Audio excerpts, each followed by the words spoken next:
So we are approaching Q4, depending on when you're watching this. And one of the big things that we are working on and that we're keeping front of mind is the use of Etsy ads. And I know a lot of people are either confused about Etsy ads, don't think they're ready for Etsy ads, and are not taking advantage of the Etsy ads. So what I wanted to do here is I wanted to dig into and give you really 5 things to think about and to understand about Etsy ads, and really talking about a strategy for crushing Q4 sales leveraging Etsy ads. So I've got Chris Schaefer on with me here, and we are going to cover these 5. Before I do though, Chris, can you just explain the overall 10,000 foot view, Etsy ads, how they work, but then also we can lead into number 1 here and kind of kick this strategy off. Yeah. So Etsy ads, Scott, the reason you and I love Etsy ads is it's an easy way to get early traffic, right? The Etsy SEO algorithm is great. I love free traffic as much as, if not more than, the next guy. But when we're talking about getting the data back as fast as possible, there's not a better way to do that than with Etsy ads. Yes, every time you create a new listing on Etsy, they do give you that new shiny listing boost to try to get all of the metrics that they need to figure out where you should fall in the organic search rankings. But they test that a little bit. They don't give you all of the data all at once, right? They don't just rank you number 1 to see what happens. They test you in a bunch of different places, and it takes 4 or 5, potentially even 6 months for them to really figure out where you fall versus all of your competition. By turning on something like Etsy ads for just a few dollars a day, and what we're talking about here, Scott, is not spending $1 million, but for the price of a cup of coffee, right? $3 to $5 a day, we can get all of that information. What keywords does Etsy think we're relevant for based on what we put on in our title, tags, and description? Which of those keywords, if any, are leading to clicks, and which of those keywords are leading not just to clicks, but also to sales. And there's not a better way to start to get that data back faster than by turning on Etsy ads and taking advantage of that traffic that we can get by just flipping that switch. So let's kick it off here, and let's go through like number 1. Okay. A lot of people ask, should I turn on my ads on everything? Like just turn them on. And the answer is no, you probably shouldn't. So the very first thing is we want to leverage the products that have the most demand. All right. So we want to turn on ads for the ones that have the most demand. What does that mean? What it means is the way that we do it is we always base our decision on what is going to bring a large traffic source in, right? Like a large amount of traffic into our shop. It's not just about the upfront sale, although we want that sale, because when you get a sale from Etsy ads, it's also going to really do a lot of other things for your listing. It's going to get you sales, which will get you noticed in the algorithm. It'll also get you more reviews, which will help with conversions and all of that stuff. But it's also going to bring people into your shop. And when you bring people into your shop, there's now a greater chance for them to buy more. All right. So one of the things in the very beginning, like we said, was turning on the ads and making sure that you turn them on early on the right products. So that's the first thing that I wanted to talk about. And if you're not yet doing that, or if you're nervous about running ads, I would say start there. And you can even start with a low budget, which we're going to talk about next. But before I do, Chris, why is it important in the very beginning not to turn on your ads for all of your products? I think the biggest thing is just understanding what is working and what is not. And if we say have a $5 budget and we have 500 products, Etsy's trying to figure out how to spend $5 across those 500 different products. If we're moving into Q4, which we are right now, the best thing to do is, if you're already running ads, leave on the things that are working really well, but focus on turning on ads for the things that will sell well next, right? So the very first thing before we move into Q4 is probably going to be something like Halloween, maybe Canadian Thanksgiving, depending on where you are in the world, right? And if we're talking about turning ads on early for that, typically that's going to be 60 to 90 days, Scott, before that holiday. On the shorter end, 45 to 60 is probably going to get you some of that data back early enough to know what's working and what's not. And the reason I'm not saying turn it on, the highest week of sales, right? So the first week of December, something like that, is you want to get the data back early so you know which keywords are leading to clicks and sales and which keywords are not, so that we can really spend that $5 or however much we're spending on ads the best way possible. Yeah, well, you just moved into number 2, which is the second thing of this strategy is starting with a low budget. All right. Don't start with $20. Don't start with $50. Start with 5.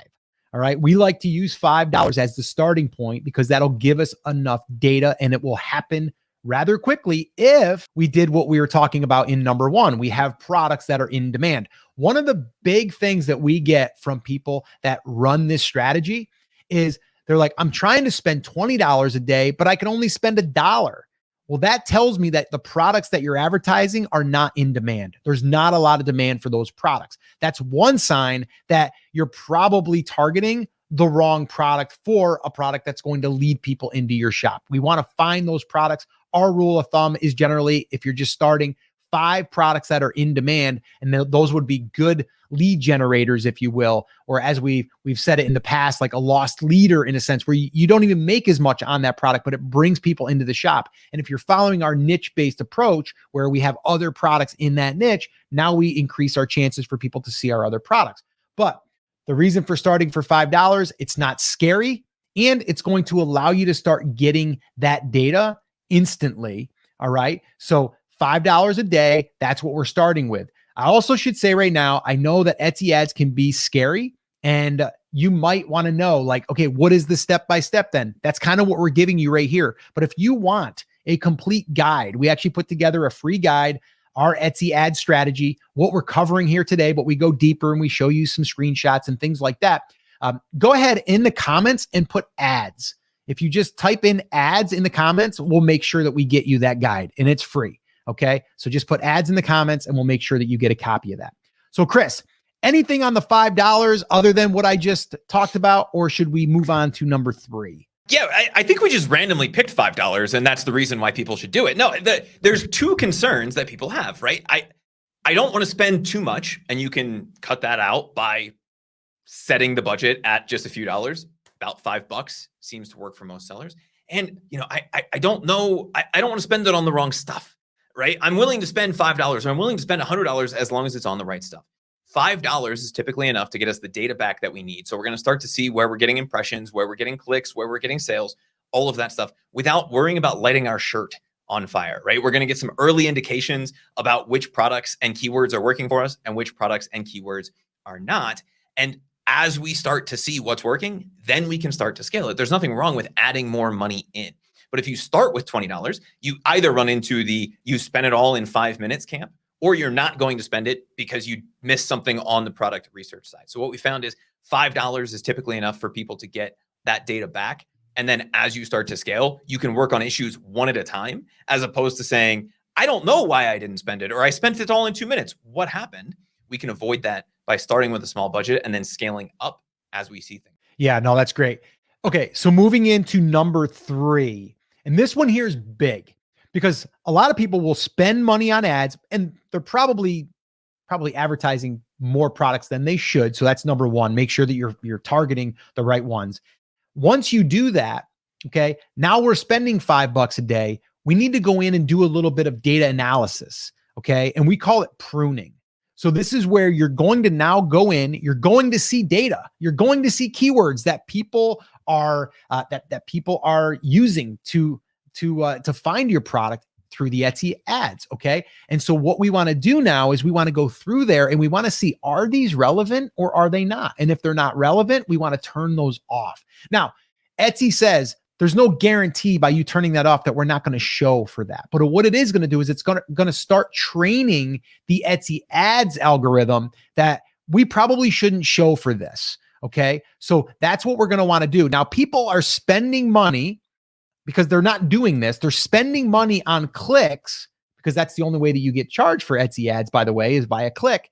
You might be getting clicks on this one keyword that is not going to ever convert because it's very generic. We used, the example, if you're selling a wooden sign for, let's say, farmhouse kitchens, and you're coming up for wood and people are clicking on wood, it's probably not relevant. We want to turn that one off. All right. So this is a big one for you to be able to really start training the Etsy ads on what you're relevant for and what you want to concentrate that budget on. But then more importantly, you don't want to waste the money on these clicks. Okay. Because if you're getting a click, you're paying for it. And if it's on the wrong keyword or too broad of a keyword, that's going to cost you money. So we've actually done Etsy shop audits where we go through and we look at the Etsy ads manager, and we have found different ads or different keywords that were driving clicks that were never going to convert.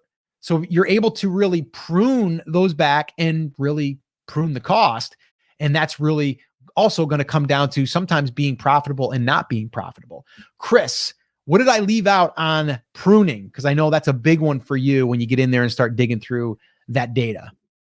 I know you look at the giant bush and you see a bush. I see a man riding a horse, right? Whatever it is, whether you're a landscaper or you're running Etsy ads, it's going to be the most important part of this process, because Etsy goes a lot broader in the terms that they will show you for when you're paying for it. So they have a whole list of things they know you're directly relevant for, right?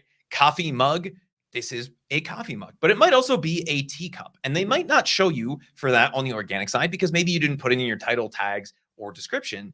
But on the ad side, they know that those two things are essentially the same thing.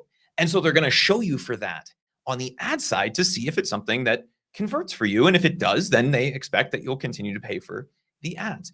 The problem is they miss a lot of that. And actually in their most recent investor call, Scott, they said one of the biggest struggles that they have is understanding that connection between the buyer search intent and an ad that they have in inventory already. And we see that when we look at the keywords report. And so before we scale that budget up, that's again, a reason we talk about starting small. We want to look at what's working and what's not. The easy thing there is if they say that this is a soccer ball, obviously it's not a soccer ball. So we're just going to turn that off. But if they say cup, it could be a cup. How do we know if that's working or not? Well, is it leading to sales, or does it have a likelihood of leading to sales? And Scott, I think the example that you just gave was talking about like kitchens, right? Or stuff, farmhouse kitchens, and showing for wood. Wood is potentially relevant to that. But if we go to the Etsy search results and type in wood, is Etsy saying that that is relevant for that in the eyes of the buyer? Because Etsy is prioritizing those search results on likely to convert. So if you're seeing a lot of lumber and you're not selling lumber, that's a keyword you're going to want to turn off, even if it's potentially relevant. What we're looking for is the things that are the most relevant, meaning they're leading to clicks and sales, or that they have a high likelihood of leading to sales, meaning when we type that in, if we have a question about it, they're showing similar products to what we are selling. Yeah. The one other thing I want to highlight here too is like, this is a great time to get intel on your listing, and you can kind of see what you're being ranked for, what you're indexed for. So you can also kind of cross-check your optimization by looking at these keywords. Also, sometimes we've done this, actually we've done it for some of our students and also for the Etsy shop audits that we've done. Sometimes we'll find product ideas by some of those searches that are coming through. So there's a lot of data that you can look at as well and learn from. All right, so moving on, Chris, I'm going to tee this one up for you. When should we be increasing the budget? Because that's another one. We went from $5. We're pruning. We're maxing out our budget. We're getting some sales. When do we scale up the budget? How much do we scale up on the budget? And once again, we do go over this inside of that guide in our Etsy ads guide. If you want a copy of that, just put ads in the comments and we'll make sure that we get you a copy. But Chris, what do we do there? How do we scale this up? And how much, how frequently, what do we do? Well, I would say we go from 5 to 500 immediately, but that's probably not a smart choice. What we're looking at here, and the reason, Scott, that pruning was number 3 after getting started and setting that small budget is because we don't want to scale that budget until we know we have something that is working. And there's essentially 2 reasons that we might start to scale that budget. The first is we have optimized those keywords. So we've trimmed out all the dead wood. We turned that weird looking scraggly old bush into a man riding a horse, and our ads are optimized now. Now, what do? Well, we want to see if we can spend more money. So that's one reason to increase our budget. The other reason to increase our budget, again, after we're pruning out all of that dead wood, is to add in some more products. And this is especially powerful during Q4 because we're going to have some overlap in terms of that getting ads turned on between some of the different holidays, right? There's going to be some overlap between Halloween and Thanksgiving. There's going to be some overlap between Thanksgiving and Christmas. And so if we're optimizing our budget, when we need to add more ads in, we're going to want to increase that budget as well, just to make sure that they start to get some of those impressions. So before you scale that at all, We need to make sure that we're cleaning that out. And then we need to think about, are we spending that budget wisely?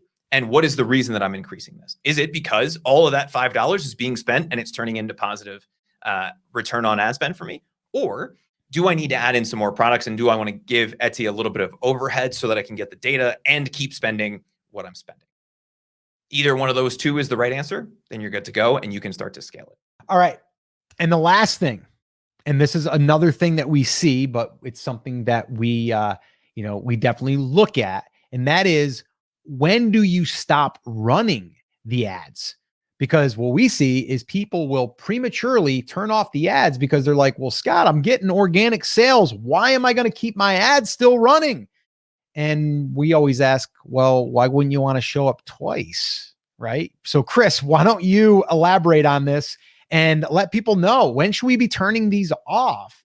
And is there a time that we do turn them off? Yeah, there's going to be a couple times, Scott, where I would suggest turning ads off, right? We've driven a few hundred people to that listing and no one has bought anything. We probably want to turn ads off and figure out what the problem is. And our number that we typically use for that is between 50 and 100 clicks, because we know that we should be getting a minimum of a 1% conversion rate. So that's thing number one, but that's more of a product by product basis. If we just can't get anybody to convert from ads, then we have a listing problem and we need to sort that out before we keep spending money on that listing.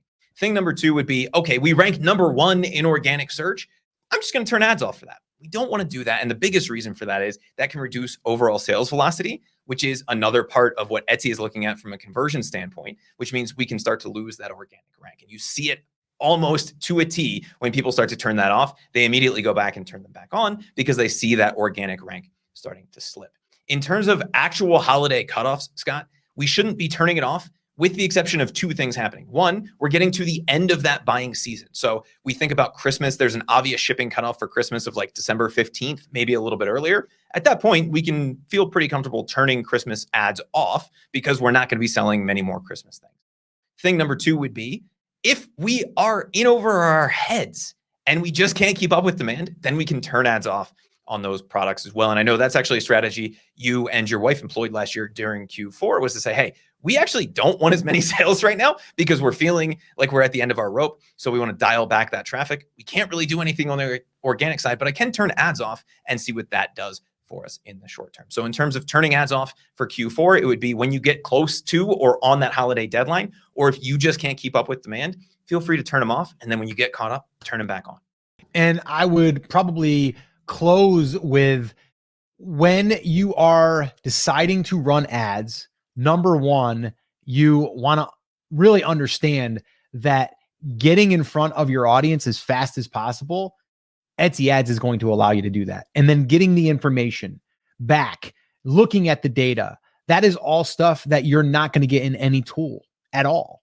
Right? So there's a lot of things that come from running the Etsy ads, not just the sale. The other thing I will bring up, and we demonstrated this last year, we actually did a live stream on the numbers for this, but we were able to spend money on Etsy ads and then convert pretty well, but not as well as we did organically, but yet we got more sales organically because of the Etsy ads, because our sales velocity was up. We had more reviews, and all of that drives it. So I would really encourage people and you to basically give Etsy ads a try, but understand them. And if you understand them, you're going to learn and you're going to be able to dial up sales, but also you're going to be able to dial up your organic side and your search. And you're also going to be able to really get ahead of the curve when you're heading into the holidays. So that's what I would say there. If you want a copy of our Etsy ads guide, like I said, in the comments, put ads and we'll send you over a copy of that. But I would definitely encourage you to start using ads, at least test them and see if you can make them work for you.